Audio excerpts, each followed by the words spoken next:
Assalamualaikum warahmatullahi wabarakatuh. Allahu Akbar, Allahu Akbar, Allahu Akbar. Allahu Akbar, Allahu Akbar, Allahu Akbar. Allahu Akbar, Allahu Akbar, Allahu Akbar. Walillahil hamd. Allahu Akbar kabira, walhamdulillahi katsira. وسبحان الله بكرة وأصيلا. لا إله إلا الله والله أكبر. الله أكبر ولله الحمد. الحمد لله رب العالمين. الحمد لله الذي نحمده ونستعينه ونستغفره ونستهديه ونعوذ بالله من شرور أنفسنا ومن سيئات أعمالنا. من يهده الله فلا مضل له ومن يضلله فلا هادي له. أشهد أن لا إله إلا الله وحده لا شريك له وأشهد أن محمدا عبده ورسوله لا نبي ولا رسول بعده. اللهم صل وسلم وكرم وعظم على حبيب المرسلين سيدنا ونبينا محمد وعلى آله وأصحابه أجمعين الطيبين الطاهرين. أما بعد، فيا أيها الحاضرون، أوصيكم وإياي ونفسي بتقوى الله، فقد فاز المتقون. قال الله تعالى في القرآن العظيم وهو أصدق القائلين: أعوذ بالله من الشيطان الرجيم.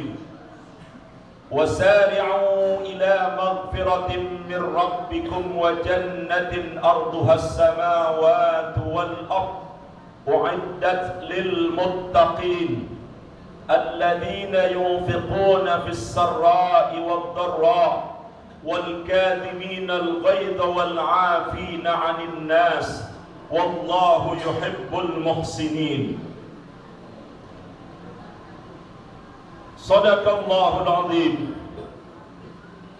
معاشر المسلمين والمسلمات وزمرة المؤمنين والمؤminat, sidang Id yang dirahmati, dimuliakan Allah Subhanahu wa taala. Allahu Akbar, Allahu Akbar, Allahu Akbar, Allahu Akbar, walillahil hamd. Allah Maha Besar. Kebesaran Allah tidak tertandingi oleh apapun dan siapapun. Walam yakul lahu kufuwan ahad. Tidak ada yang sanggup, yang mampu, yang setara dengan Allah.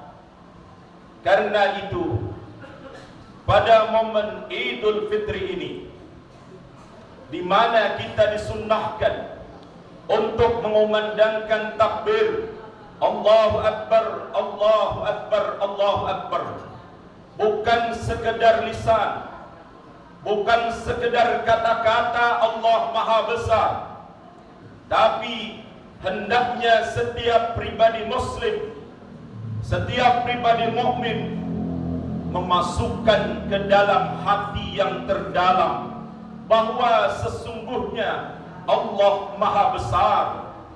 Ketika kita mengatakan, ketika hati kita meyakini Allah Maha Besar, maka selain Allah menjadi kecil. Permasalahan besar bagi Allah itu kecil. Bencana besar bagi Allah itu kecil. Dan apapun yang nampak oleh kita itu besar, sesungguhnya di hadapan Allah itu kecil. Wahai orang kaya yang mengaku bahwa dirinya orang yang paling kaya, ketahuilah bahwa Allah Maha Besar. Kekayaan engkau itu kecil, bahwa apa yang kau usahakan, dengan sebab-sebab yang engkau lakukan kemudian engkau menjadi kaya, sesungguhnya kekayaan engkau yang engkau peroleh bukan sebab usaha engkau, bukan sebab ilmu engkau, bukan sebab langkah-langkah engkau untuk membuat engkau jadi kaya, tapi sesungguhnya karena kebesaran Allah. Wahai kalian pejabat, ketahuilah bahwa jabatan yang engkau sandang saat ini bukan karena keilmuan engkau, bukan karena langkah-langkah strategis engkau untuk memperoleh jabatan, tapi sesungguhnya itu atas kebesaran Allah. Allahu Akbar. Wahai kalian orang yang mengaku punya ilmu, sesungguhnya bukan sebab engkau punya ilmu itu disebabkan karena ikhtiar engkau, usaha engkau, karena kecerdasan otak engkau, tapi sesungguhnya karena kebesaran Allah. Allahu Akbar, Allahu Akbar, Allahu Akbar, walillahil hamd. Jamaah yang dirahmati Allah Subhanahu wa ta'ala, kita harus memahami, kita harus mengerti bahwa hakikat Idul Fitri bukan sekedar pakaian baru, bukan sekedar pakaian bagus, bukan sekedar makan makanan yang nikmat-nikmat, minuman yang lezat-lezat. Akan tetapi dengarkan syair seorang ulama yang sangat indah ini. Mari menjadi renungan kita semuanya. Laisal 'id liman labisal jadid, innamal 'idu liman ta'atuhu lillahi tazid. Bukanlah orang yang beridul fitri itu adalah orang yang memakai pakaian bagus, akan tetapi orang yang beridul fitri itu adalah orang yang ketaatannya bertambah kepada Allah Subhanahu wa ta'ala.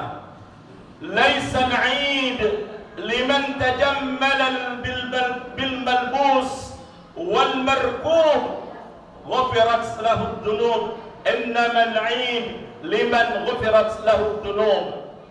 Bukanlah orang yang beridul fitri itu adalah orang yang kendaraannya bagus, pakaiannya baru, akan tetapi orang yang beridul fitri adalah orang yang mendapatkan ampunan Allah Subhanahu wa ta'ala.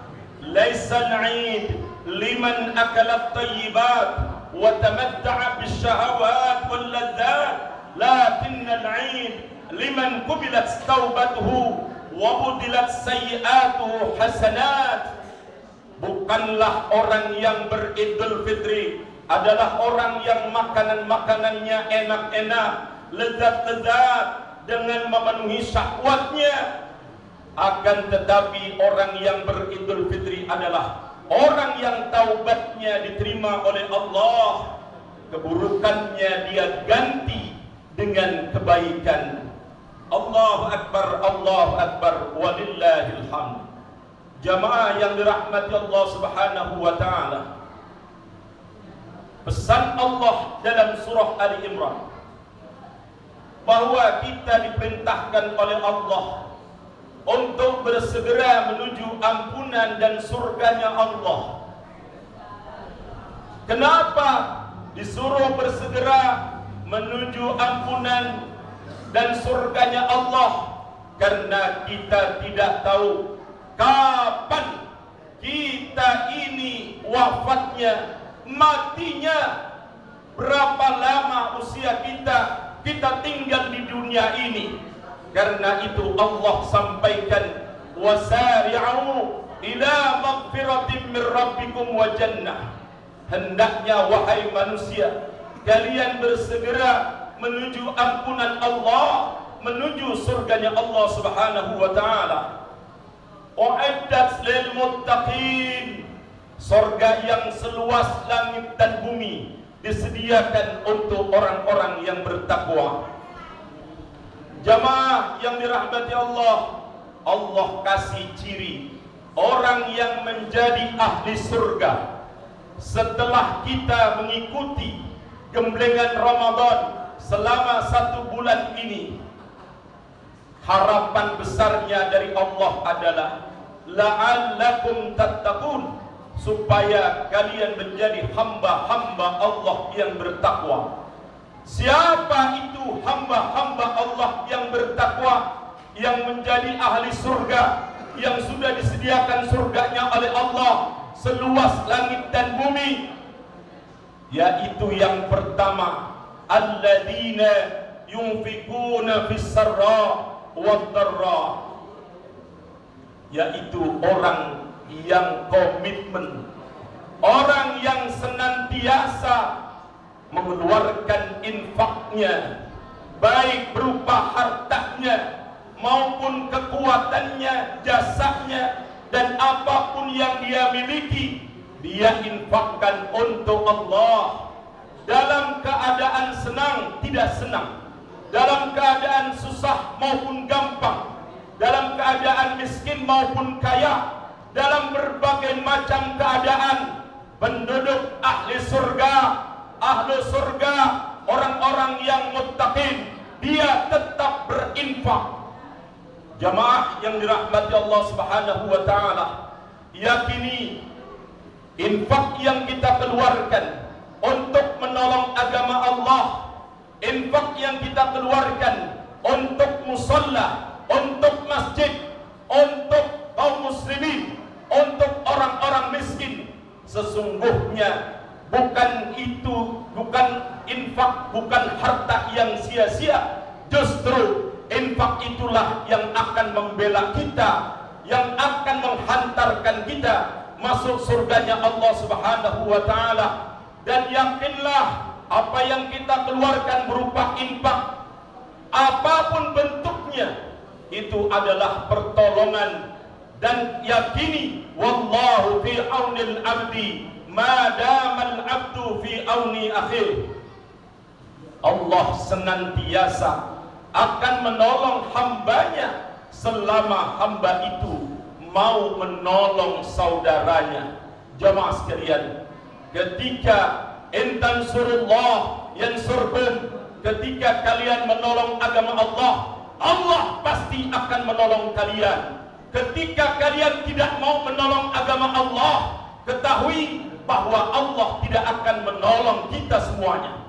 Jamaah yang dirahmati Allah, karena itu Nabi pernah berpesan kepada kita, jangan kau putus asa dengan kemiskinan engkau, dengan kesusahan engkau, dengan sakit engkau.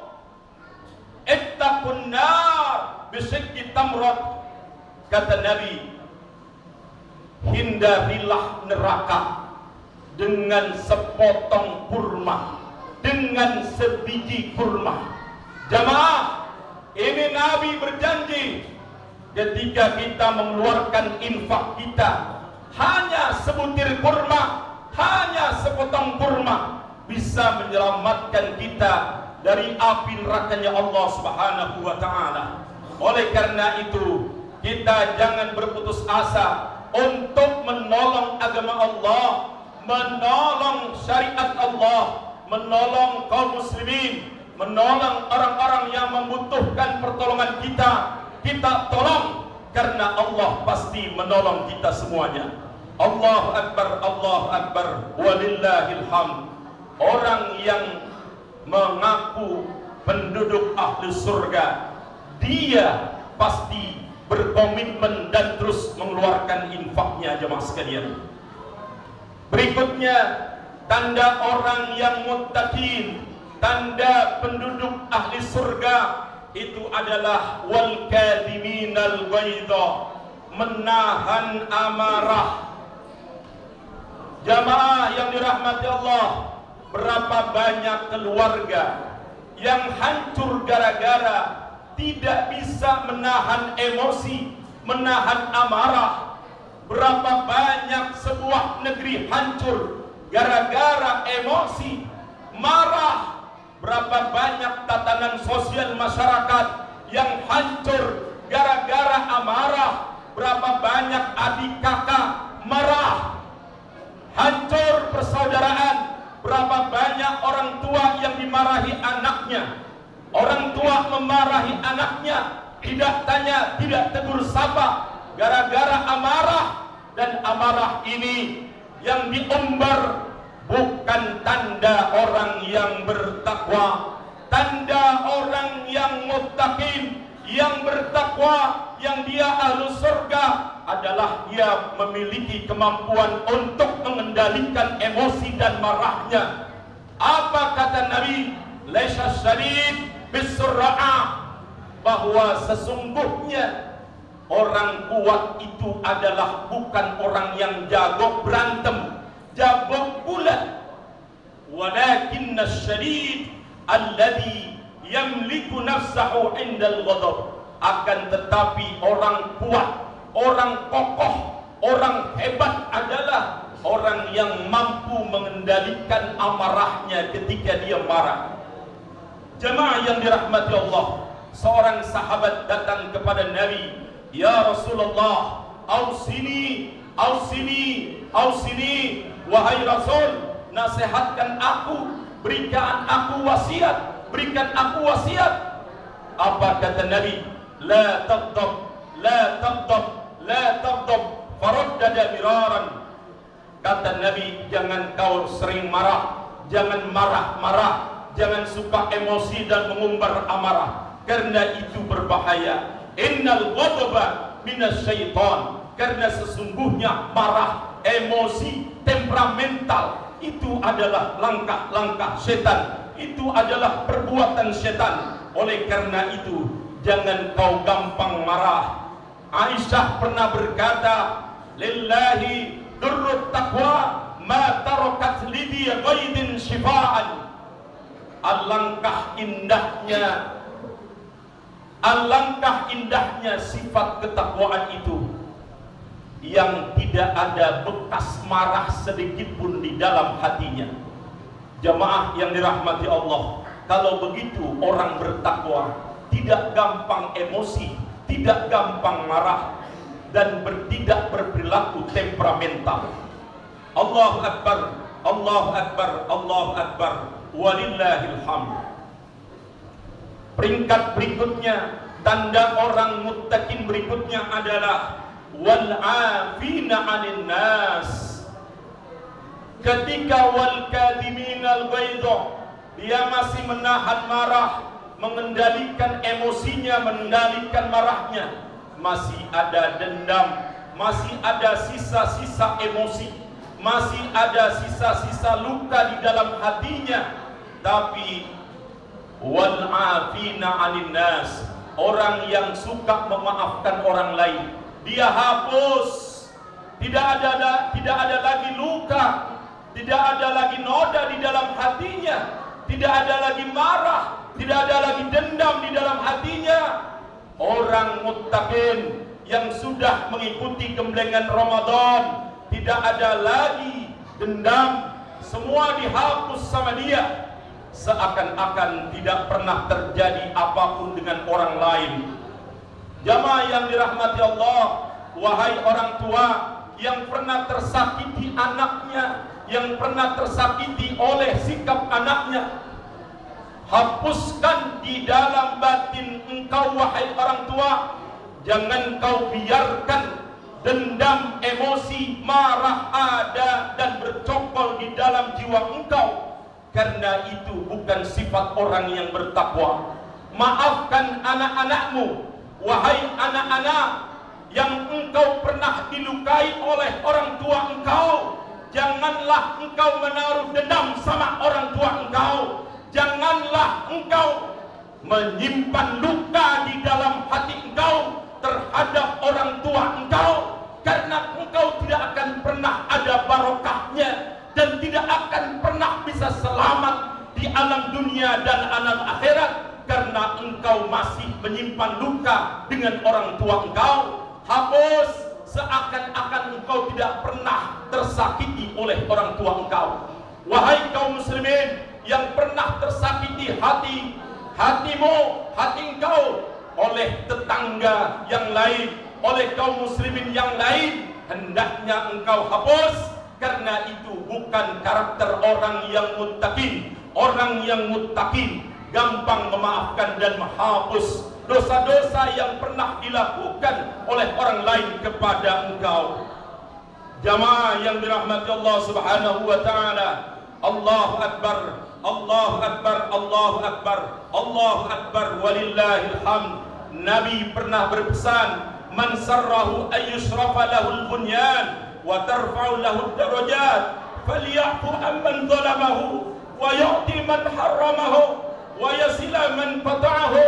Nabi berpesan kepada kita semuanya, siapa yang pengen dibangunkan di surga sebuah bangunan kemuliaan, diangkat derajatnya oleh Allah, maka hendaknya dia memaafkan orang yang telah menzaliminya, dan dia memberikan sesuatu kepada orang yang bakhil kepadanya, dan dia terus menyambung tali silaturahim kepada orang yang suka memutus tali silaturahim.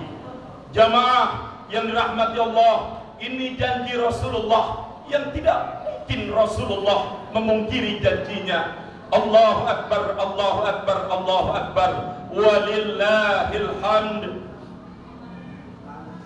Yang berikutnya jamaah sekalian yang dirahmati Allah, ciri orang muttaqin yang terakhir adalah al-muhsin. Dia berbuat ihsan.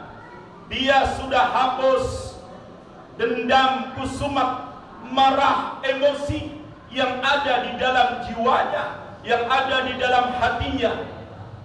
Bukan sekedar menghapus, tetapi orang muhsin sebagai ciri orang bertakwa, dia berbuat baik kepada orang yang pernah jahat kepadanya. Orang tua kita menanam kebaikan yang sangat banyak kepada kita. Wahai manusia, wahai anak-anak, sadarilah bahwa tanpa orang tua kita tidak mungkin lahir ke dunia ini. Oleh karena itu kita semuanya wajib berbakti kepada orang tua. Ketika seorang anak tidak lagi berbakti kepada orang tua, itu mendapatkan dosa besar dan mendapatkan murkanya Allah. Orang yang mendapatkan murkanya Allah bukan berarti hartanya langsung hilang, bukan berarti jabatannya langsung turun, bukan berarti dia yang sehat langsung sakit. Tidak, tetapi Allah istidraj, Allah ambulkan, Allah perintahkan segala makhluk Allah untuk melaknat orang-orang tersebut yang durhaka kepada orang tuanya. Oleh karena itu, orang tua yang telah menyakiti hati anaknya, yang anaknya menerima sakit hatinya, hendaknya semua menghapus, dan hendaknya anaknya tetap berbakti kepada orang tuanya. Hendaknya dia berbuat baik tanpa henti, tanpa memikirkan apa-apa yang pernah terjadi kepada dirinya. Jamaah yang dirahmati Allah, hidup ini bukan sekedar banyak, hidup ini bukan sekedar tinggi jabatan, hidup ini bukan sekedar kemuliaan, hidup ini bukan sekedar kehormatan, tetapi yang kita cari dalam hidup ini adalah keberkahan. Allahu akbar, Allahu akbar, Allahu akbar. Lihat pesan Allah di dalam Al-Quran, hal jazaul ihsan illa al-ihsan. Bukankah kebaikan yang kalian lakukan itu pasti akan dibalas oleh Allah dengan kebaikan? Bukankah kejahatan yang kalian lakukan akan menimbulkan kejahatan yang serupa dengan kalian, bahkan lebih dari itu? Oleh karena itu jamaah yang dirahmati Allah, in ahsantum ahsantum li anfusikum wa in asattum falaha. Jika kalian berbuat baik, kebaikan itu buat kalian sendiri. Jika kalian berbuat buruk, keburukan itu balik kepada kalian sendiri. Kalian mau dibaiki atau tidak, kalian mau dijahati atau tidak, itu tergantung kalian, tergantung kita semuanya. Allahu akbar, Allahu akbar, Allahu akbar, walillahil hamd. Semoga Allah berikan hidayah dan taufik kepada kita semuanya untuk terus berbuat baik, berbuat ihsan kepada orang tua kita, kepada guru-guru kita, kepada saudara-saudara kita, kepada semua kaum muslimin, kepada makhluk Allah yang ada di sentro dunia ini. Dan kita berharap pada Allah, Ramadan kali ini adalah Ramadan yang berarti, bermakna buat kehidupan kita. Allahu Akbar, Allahu Akbar, Allahu Akbar, Allahu Akbar, walillahil hamd. Wassalamualaikum warahmatullahi wabarakatuh.